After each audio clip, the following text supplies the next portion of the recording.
लेकिन इस वक्त हमारे साथ कृष्णानंद के भतीजे आनंद राय मौजूद हैं। आपसे बातचीत थोड़ी देर पहले हुई थी, लेकिन लाइव इस वक्त हमारे साथ में हैं। पहली प्रतिक्रिया देखिए, पहली प्रतिक्रिया से हम इसलिए शुरुआत कर रहे हैं आनंद राय जी, ताकि ये तो मालूम चले कि मुख्तार अंसारी जो एक माफिया रहा, जो जेल की सलाखों के पीछे अपने कर्मों की सजा भुगत रहा था, उसकी आज कार्डियक अरेस्ट की वजह से मौत हो गई। क्या आपकी पहली प्रतिक्रिया, क्या जहन में आया? देखिए, जहन में यही आया कि भगवान के घर देर है अंधेर नहीं है। आप लोग के न्यूज चैनल के माध्यम से मुझे जानकारी हुई कि माफिया मुख्तार अंसारी की कार्डियक अटैक से मृत्यु हो गई। तो मेरे परिवार के सदस्यों की उन्होंने हत्या की थी। आज मेरा मन बहुत प्रसन्न है। ये रमजान के महीने में एक खुशखबरी मुझे मिली है। आनंद राय जी, आपके दर्द को तब भी समझा था, कानून के तहत मामला आगे बढ़ा, न्याय भी हुआ, लेकिन आज जो माहौल है उसके हिसाब से आप क्या कहेंगे? कितना जरूरी है राजनीतिक दलों को फिलहाल इस पर सियासत ना करना? हम ये कहें कि हमारा आपका कोई ताल्लुक नहीं है, तो ताल्लुक है, क्योंकि ये वही जनप्रतिनिधि है जो हमारे बीच रहते हैं, जो आपके और हमारे बीच रहते हैं, जिनके एक एक शब्द हमारे लिए बहुत खास और बहुत मायने होते हैं। देखिए, जहाँ तक राजनीतिक बयानबाजी की बात है, तो लोग उनके पक्ष के लोग बयान देंगे, अपने लाभ आने के लिए लोग बयान देंगे। जहाँ तक पप्पू यादव जी का बयान आया था कि ये संस्था हत्या है, क्या है, अपना तमाम इस तरफ का ट्वीट उनका आया था। लेकिन मुझे जहाँ तक याद है कि 1996 में मुख्तार अंसारी और अफजाल अंसारी के लिए अपना पूरा काफिला लेके ये आए थे। उस समय राजन शुक्ला उस समय के डीएम थे, उन्होंने पप्पू यादव को गिरफ्तार किया था। इन्हीं लोग के काफिले में सहयोग के लिए, चुनाव के समय सहयोग के लिए आए थे पप्पू यादव। तो उनका कहना ये सब बातें बेमानी है, एक ही चट्टे बट्टे हैं लोग। लियाकत बात कर रही हूँ। 2005 वो समय ना आप भूले होंगे, ना वो तमाम लोग भूले होंगे जिन्होंने विधायक जी को चुना होगा, जिनका रिप्रेजेंटेशन जो है वो विधायक जी कर रहे थे। लेकिन हमें ये भी याद है कि उस वक्त IG law and order Brijlal जो हुआ करते थे, उन्होंने बकायदा मीडिया के सामने आकर ये बात रखी थी कि कैसे किस रसूख के साथ जो है मुख्तार अंसारी जेल में रहा करता था। मतलब ऐसी ऐसी सुविधाएं मिलती थी कि आपको आलीशान मकान में ना मिले, और सीधे सीधे आरोप लगे थे कि इस हत्या के पीछे जो है वो मुख्तार अंसारी का हाथ हो सकता है। हालांकि वो आरोपी इस पूरे मसले में दोषी नहीं करार दिए गए, लेकिन जब ये कहा जाता है कि नहीं, उनको धीमा जहर दिया जा रहा है क्योंकि एक ऐसे केस में उनकी पेशी होने वाली थी जिसमें बड़े रसूखदार और चेहरे सामने आने वाले थे, एक पूरा षड्यंत्र के तहत जो है मुख्तार अंसारी की हत्या कर दी गई। इस पर आप क्या सोचते हैं? क्योंकि इसे तो आपने हत्या करार दे दिया, एक अपराधी को जो बहुत सारे अलग अलग केसेस में बकायदा उम्र कैद की सजा, और जब सारी चीजें प्रोसीजरल हो रही है तो आप कह रहे हैं कि हत्या हो गई। देखिए, अब आरोप लगाने को तमाम तरह का आरोप लगाएंगे लोग, और डॉक्टर की टीम ने न्यूज़ बुलेटिन भी जारी कर दी है, और मुझे लगता है कि पोस्टमार्टम में सारी दूध का दूध पानी का पानी हो जाएगा। इस तरह का बेबुनियाद आरोप लगाना और करने का कोई मतलब नहीं है। मुख्तार अंसारी के लिए आज का दिन तय था, वो अल्लाह को प्यारे हो गए। आप मुझे ये बताइए कि देखिए, कल जुमा है और पुलिस बल पूरी तरीके से मुस्तैदी के साथ तैनात है। आपको लगता है कि कुछ ऐसे लोग हो सकते हैं जो न सिर्फ राजनीति बट सांप्रदायिक रंग देने की भी इस पूरे मसले को कोशिश करें? ये डर आपको है? जी, निश्चित रूप से कुछ हो सकता है, अपना राजनीतिक लाभ लेने के लिए कुछ इस टाइप का लोग काम करें। लेकिन मुझे लगता नहीं है कि महाराज जी की सरकार में अपराध के लिए और दंगों के लिए उत्तर प्रदेश में कोई जगह है। महाराज जी की सरकार के प्रति हम लोग आश्वस्त हैं और इस टाइप की कोई घटना नहीं होगी। और बाकी राजनीतिक सियासी बयानबाजी लोग जिसको देना है वो लोग देंगे ही अपने लाभ आने के लिए।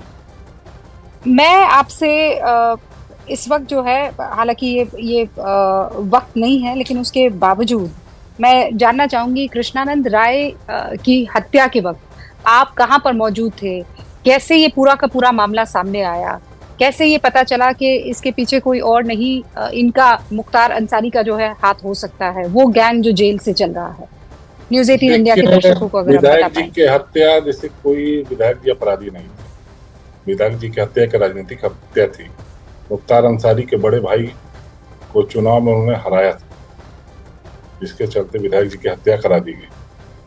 विधायक जी की जब हत्या हुई उस समय मैं बनारस था, मेरे बड़े भाई का तिलक होने वाला था, उसी संदर्भ में मैं बनारस में बाजार करने के लिए गया था। और तमाम एसटीएफ और पुलिस के इनपुट के द्वारा हम लोगों को पता चल, मैं लगातार सन 96 से ही विधायक जी के साथ रहता था।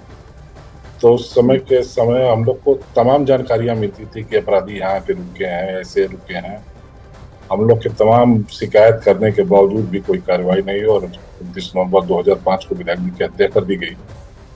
हम लोग चिल्लाते रह गए कि यहाँ बदमाश हैं मारने के लिए, मतलब तमाम तरह की, मतलब यहाँ तक कि जी आनंद जी, ऊपर भी चिट्ठियां दी गई विधायक जी के द्वारा मेरी हत्या कराई जा सकती है, लेकिन कोई कार्रवाई नहीं हुई और अंततः उनके समझ 6 लोगों की हत्या कर दी गई।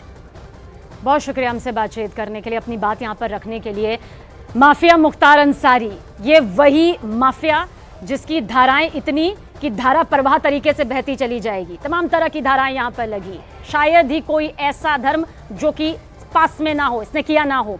गाजीपुर में पुलिस का फ्लैग मार्च यहाँ पर सामने आया है, ये बड़ी अपडेट आप तक पहुंचा दे। गाजीपुर में दरअसल मुख्तार अंसारी का पुश्तैनी घर मौजूद है, जिसके बाहर की तस्वीरें भी हमने आप तक दिखाई थी। फिरोजाबाद में भी पुलिस का फ्लैग मार्च सामने आया, मऊ में भी कुछ ऐसी ही तस्वीर यहाँ पर सामने आई है फ्लैग मार्च की। साथ ही पुलिस का फ्लैग मार्च आजमगढ़ में भी हुआ है।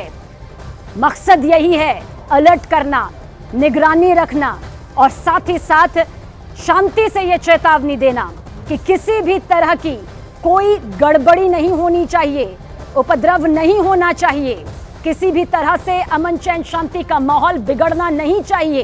पुलिस का देर रात ये फ्लैग मार्च देखिए फौरन आया है, क्योंकि सीएम आवास में जो बैठक हुई उसमें सीएम योगी आदित्यनाथ ने कहा कि किसी भी हालत में अप्रिय घटना प्रदेश में नहीं होनी चाहिए। सभी अधिकारियों को ये सख्त निर्देश दे दिए गए हैं। जिलेवार तरीके से सभी अधिकारी ने अपनी जिम्मेदारी को यहाँ पर संभाल भी लिया है। गाजीपुर का ये मुख्तार अंसारी का पुश्तैनी घर है, जिसके बाहर आप पुलिस फोर्स की ये बड़ी तैनाती इस वक्त देख रहे हैं। तो उत्तर प्रदेश की सड़कों पर पुलिस का फ्लैग मार्च यहाँ पर शुरू हो चुका है। यूपी में धारा 144 लागू हो चुकी है। हम ये पूरे यूपी का जिक्र कर रहे हैं। पहले शुरुआत में 3 से 4 जिलों में ये धारा 144 लागू हुई, लेकिन अब पूरे यूपी में धारा 144 लागू है। चुनाव भी बेहद करीब है, बल्कि प्रचार प्रसार का दौर है। गाजीपुर में मुख्तार अंसारी के पुश्तैनी घर की ये तस्वीर इसलिए दिखा रहे हैं ताकि देख लिया जाए किसी भी तरीके का कोई उपद्रव ना हो, किसी भी तरीके से माहौल ना बिगड़े, किसी भी तरीके से कोई भी खलल शांति में ना हो। इसके लिए मुस्तैदी के साथ देर रात यहाँ पर पुलिस फोर्स की तैनाती बड़े स्तर पर कर दी गई है। विशेष टीमें जो हैं अब चप्पे चप्पे पर अपनी नजर रख रही हैं, क्योंकि सोशल मीडिया का दौर है, इसीलिए सोशल प्लेटफॉर्म पर भी नजरें यहाँ पर टिकी हुई हैं खास टीमों की, ताकि कोई भी ऐसी जरूरत ना करे।